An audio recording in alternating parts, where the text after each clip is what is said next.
Hello everyone, my name is Sonam Sandhu and today I am here to discuss IELTS test format. But before starting, please subscribe my channel. अगर आपको मेरा teaching style and content अच्छा लगता है तो it motivates me to work even harder. So let's start. IELTS है क्या basically? IELTS is International English Language Testing system.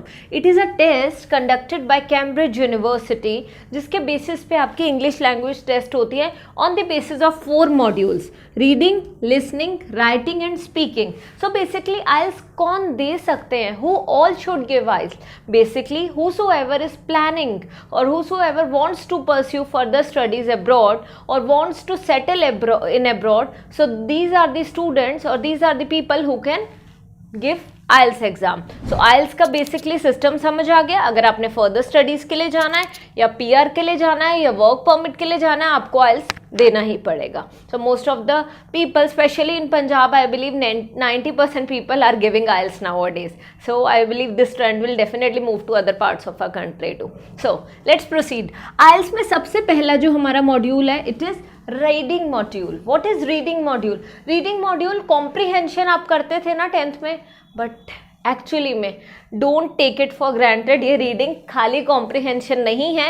Actually में they call it reading module, but it is vocabulary test. आपके different वो words use करते हैं, difficult words, जिसके basis पे आपकी वोकैबुलरी चेक होती है. आपका पता चलता है कि आपको कितनी अंडरस्टैंडिंग है. अगर वोकैबुलरी अच्छी है तो आप रीडिंग अच्छे से कर सकते हो and you can score 9 also. So you will have to work on vocabulary in order to get 9 in reading.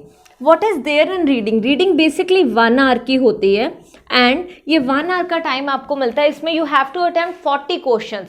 वो जो 40 क्वेश्चंस आपने अटेम्प्ट करने हैं वो किस तरीके से डिवाइडेड है?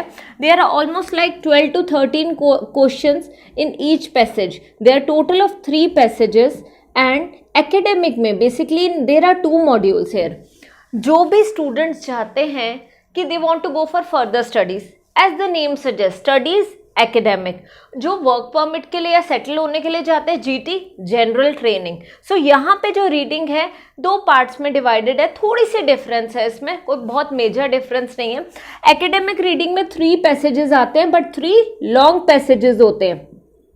Whereas in GT reading there are 2 sections. First 2 sections are devoted to short passages, 2 short passages each, and जो third section है उसमें 1 long passage होता है.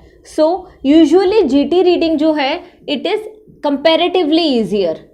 एंड GT रीडिंग क्यों ईजी है? क्योंकि फर्स्ट 2 सेक्शंस जो है शॉर्ट पैसेजेस हैं, इजीली आपको आंसर मिल जाते हैं. But there is a thing here कि GT रीडिंग अगर इजी है तो स्कोरिंग डिफिकल्ट है, वेयर एज एकेडमिक रीडिंग की scoring is easy. So you will have to focus on the vocab part. आप ये मत सोचो कि first 2 sections हो गए more than enough as far as GT students are concerned. You will have to proceed further with the third also, क्योंकि third long passage है और वहाँ पे ही आपकी basic reading skills test होते हैं. Make it a point कि सबसे पहले interesting passages करो in order to get more in reading. क्योंकि interesting है पहले कर ली, boring वाला you can do at last, so that you will be able to complete 40 questions in the given time.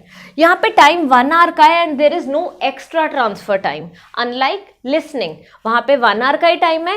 Reading में कोई ट्रांसफर टाइम एक्स्ट्रा नहीं है. आपको 40 क्वेश्चंस के आंसर डायरेक्टली आंसर शीट पे ही लिखने चाहिए in order to complete the whole reading in 1 hours duration. Coming to listening, अब देखो मैं ये दोनों मॉड्यूल्स पहले क्यों डिस्कस कर रही हूँ. There is a reason behind this also. These 2 modules are also known as receptive modules. Why receptive? Because receptive modules are those wherein we receive something. So what are we receiving here? We are receiving knowledge in form of reading or in form of listening to any audio. So listening में होता है कि we are listening to various audios, monologue, conversation. Monologue क्या होता है? कोई long speech, जैसे मैं अभी बोल रही हूँ, इतनी देर तक मैं ही बोल रही हूँ, तो it is a monologue. Conversation होता है जब 2 से 3 लोग एक दूसरे के साथ बात कर रहे हैं. इस तरीके से ये जो चीज़ें होंगी ये हमारी लिसनिंग में आती है.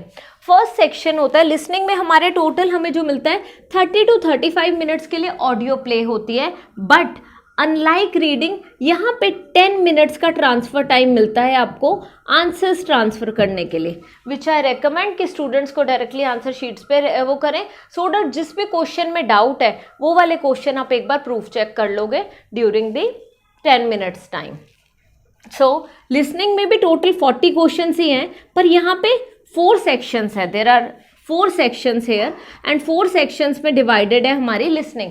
फर्स्ट वाले पार्ट में एक कस्टमर सर्विस कोई एग्जीक्यूटिव होगा talking to the customer, may be insurance agent talking to the customer, some department talking to one of the consumer, things like such will happen, उसके basis पे answer करना है। There are various types of questions जो कि listening and reading में हमारे आते हैं, such as fill ups, true false not given, ठीक है, true false mainly in reading but yes listening में भी मैचअप्स, थिंग्स लाइक सच, ये सारे क्वेश्चंस आपके आएंगे, मैचअप्स आ गए, फिल इन द ब्लैंक्स आ गए, one word answer, short answer, diagram, ये सब मेनली लिसनिंग में होंगे।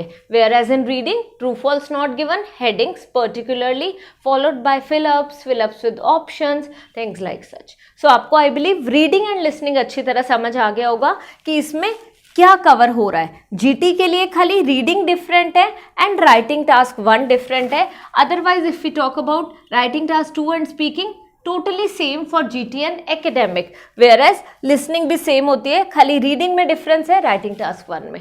आई बिलीव अभी तक मैंने जो भी बताया वो आपको क्लियर हो गया है। Now let's proceed further with the writing and speaking part, जिसे हम प्रोडक्टिव मॉड्यूल्स भी बोलते हैं। Basically what are productive modules, wherein you produce either in form of speaking or in form of writing. Let's say you are writing any essay, so that is writing task से आप पे आ जाते हैं। Letter लिख रहे हो, essay लिख रहे हो, so वो भी आप प्रोड्यूस कर रहे हो, producing your writings, so writing task में। स्पीकिंग में when you're giving speaking to someone। अब what happens in these two modules? so यहाँ पे आप देखो, जैसा कि मैंने बताया, as these two modules are productive ones, so basically writing task 1 होता है for GT students, it is letter writing. Obviously when you're going there for work or thing or the other, so आपको वहाँ पे जाके किसी को letter लिखना हो सकता है, emails लिखने हो सकते हैं, so they want to test those skills of yours. So GT is letter writing. अब letter writing is also further divided into 3 parts, that is formal, semi formal and informal letters. So उसके basis पे you have to write formal, semi-formal and informal. Now what do you need to do along with this? Basically in task 1 you should write at least 150 words. So task 1 में basically आपने at least 150 words लिखने हैं, but even if they are saying 150 words you can write up to 175, 180. Don't make it a point that you are writing only 149. No, it's like you can write 170, 175 also. There is no problem with that. Let's proceed further with writing task 1 for academic module. Academic में क्या होता है, academic में pie charts आते हैं। आपको पता है डेटा इंटरप्रिटेशन जो आप करते थे मैथमेटिक्स में, पाई चार्ट होता था, बार ग्राफ होते थे, थिंग्स लाइक सच। तो आपने वो कैसे करने हैं, ये पाई चार्ट, बार ग्राफ आपने बस इंटरप्रेट करना है। इंटरप्रेट करके आपने बता देना है कि किस बेसिस पे क्या क्या फैक्टर्स वो बता रहे हैं, किन चीज़ों को हम कंपेयर कर सकते हैं। So you have to just write this and that too in 150 to 175 words. What I'll recommend, do not devote more than 20 minutes on this section, क्योंकि इसकी जो मार्किंग वेटेज है वो भी हाफ ऑफ टास्क 2 है। So it is out of 3 and it is out of 6 जो आपको scoring मिलती है राइटिंग टास्क 2 में।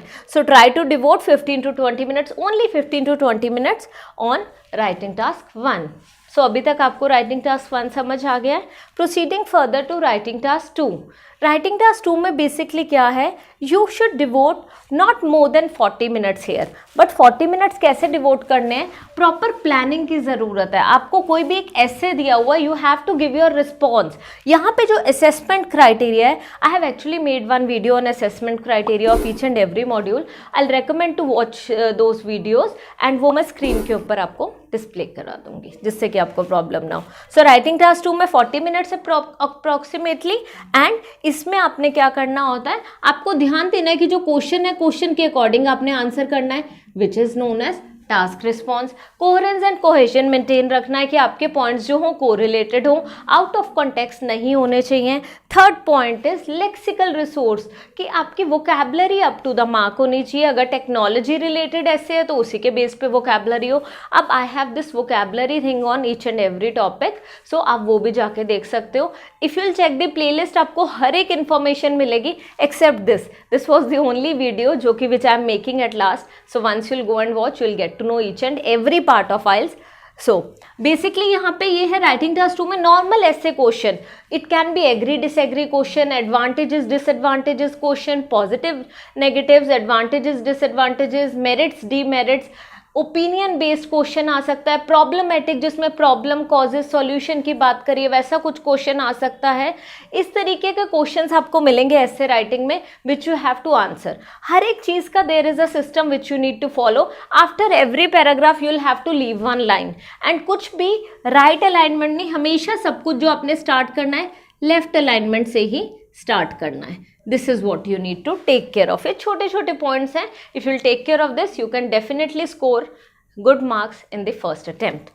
Coming to the speaking, the last module, speaking basically या तो आपके एग्जाम से 1 वीक पहले होगी क्योंकि राइटिंग, लिसनिंग, रीडिंग का एग्जाम सेम डे पे होता है. Let's say the exam is today, so या तो 1 वीक बाद में आपकी स्पीकिंग होनी है या पहले होनी है. इट इज़ 1-on-1 स्पीकिंग जिसके बेसिस पे there is an examiner who is sitting in front of you and he will be asking you various questions. There are 3 parts here. 12 to 15 minutes की आपकी स्पीकिंग होती है and there are 3 parts here. Part 1 में they will ask you basic introductory questions, whereas in part 2 they'll ask you a cue card topic.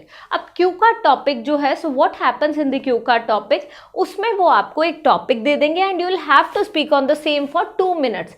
Coming to that part, will it they give you time for preparation? Definitely yes, they'll give you 1 minute for preparation or for notes making. So you can prepare notes in the minute when you'll be getting that. So this basically speaking में ये होता है. Third part आ जाता है follow-ups. जो उन्होंने आपसे Q card में क्वेश्चन पूछा है उसी से रिलेटेड फॉलोअप आएंगे एंड फॉलोअप्स में they will be asking you various questions related to the topic. Let's say उन्होंने अगर आपसे इंक्रीजिंग पॉल्यूशन की बात करी है तो उसकी रेमेडीज पूछ सकते हैं, मेजर्स पूछ सकते हैं, गवर्नमेंट एंड सिटीजन्स के एटीट्यूड पूछ सकते हैं, उसके बारे में उनका आउटलुक पूछ सकते हैं, थिंग्स लाइक सच वो आपसे पूछेंगे. हमेशा पार्ट 3 वाले answers you have to give in detail. I'll recommend you to speak for minimum 2 to 3 complex sentences.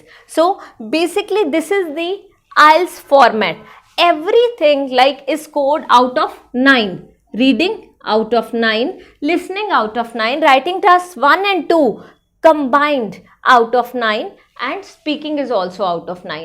इसमें various assessment criterias are there जिसके बेसिस पे आपको स्कोरिंग मिलती है. लेट्स से आपकी प्रोनाउंसिएशन बहुत अच्छी है स्पीकिंग में तो उसका पूरा स्कोर मिलेगा. 4 assessment criterias ही होते हैं राइटिंग में भी एंड स्पीकिंग में भी. उसके लिए you can watch the video related to assessment criteria. I believe I had made adjusted to the video. आपको हर एक चीज़ डिटेल में समझ आई होगी. In case आपको कुछ डाउट है so do ask in the comment section and if you find the video useful please share it with your friends. Thank you.